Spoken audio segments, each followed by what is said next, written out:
Hi everyone, welcome back to our channel Willis home style. நீங்கள் எங்கள் சேனலை first time பார்க்குறீங்கன்னா சப்ஸ்கிரைப் பண்ணிக்கோங்க.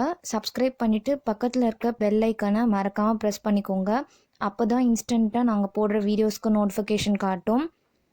இந்த வீடியோவில் நாம் பார்க்க போகிறது பிரெட் அல்வா. நாங்கள் இது எப்படி பண்ணுறதுன்னு பார்க்கலாம். பிரெட் அல்வா பண்ணுறதுக்கு ஃபஸ்ட்டு பிரெட் ஸ்லைசஸ் எடுத்துக்கோங்க. 10 பீஸ் நான் எடுத்திருக்கேன். ப்ரெட்டுடைய ஓரங்கள்லாம் கட் பண்ணி வச்சுக்கோங்க. இந்த சைடில் ஒரு கடாய் வச்சுட்டு அந்த கடாயில் எண்ணெயை சூடு பண்ணிக்கோங்க.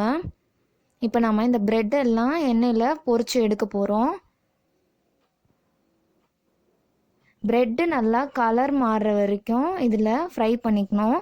ஏன்னா நல்லா அது கலர் மாறினா தான் இந்த ரெசிபிக்கு ஒரு கலர் கொடுக்கும் அந்த ப்ரெட்டை ரொம்ப நேரம் ஃப்ரை பண்ணாதீங்க. அப்படி ஃப்ரை பண்ணிட்டீங்கன்னா அந்த ப்ரெட்டு ரொம்ப எண்ணெயை உறிஞ்சிக்கும். அண்டு கலர் வரணுன்னா அது ரொம்ப நேரம் பொரிக்காதீங்க, அது தீரதுக்கும் வாய்ப்பு இருக்குது. கலர் லைட்டாக மாறினோடனே நீங்கள் எடுத்துடணும் எண்ணெயிலேருந்து.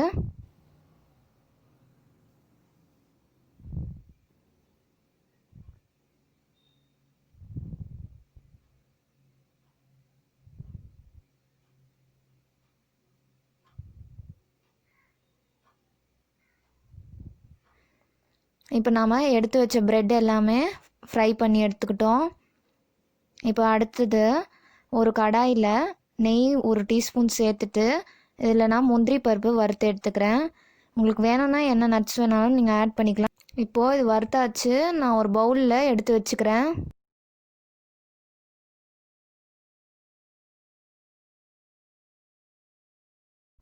இப்போது ஒரு கடாய் வச்சுக்கோங்க. கடாய் வச்சுட்டு அதில் 3/4 கப் சர்க்கரை சேர்த்துக்கோங்க. இது மூழ்கிற மாதிரி 1 கப் தண்ணி சேர்த்துக்கணும். தண்ணி சேர்த்துட்டு 1லேருந்து 2 ஏலக்காய் அதில் உடச்சி சேர்த்துக்கோங்க. அப்போ இதில் ஃப்ளேவர் நல்லாயிருக்கும். இந்த சர்க்கரைலாம் அதில் உருகி நல்லா கொதிக்கணும்.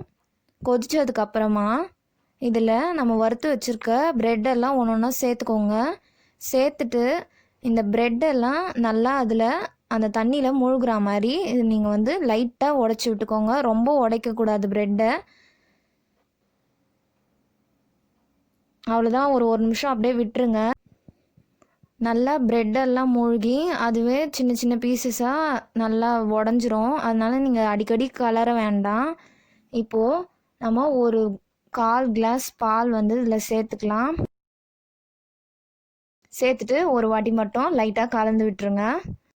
ஒரு 1லேருந்து 2 நிமிஷம் போல் இது நல்லா வேக விடுங்க. இது வெந்ததுக்கப்புறமா இதில் பார்த்தீங்கன்னா ஓரங்களில் எண்ணெய் நல்லா பிரிஞ்சு வந்திருக்கும். இப்படி வந்துருச்சுனாவே இது ரெடி ஆகிடுச்சின்னு அர்த்தம்.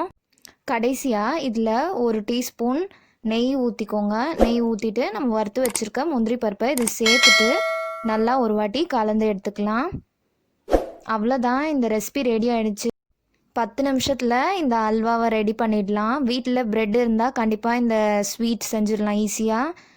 இந்த வீடியோ உங்களுக்கு பிடிச்சிருந்தா லைக் பண்ணுங்கள், உங்கள் ஃப்ரெண்ட்ஸ்க்கு ஷேர் பண்ணுங்கள். உங்களுக்கு இது மாதிரியான ரெசிபிஸ் வீடியோ வேணும்னா கமெண்ட் செக்ஷனில் கமெண்ட் பண்ணுங்கள். கண்டிப்பாக வீடியோஸ் போடுறோம். தேங்க்யூ ஸோ மச் ஃபார் வாட்சிங்.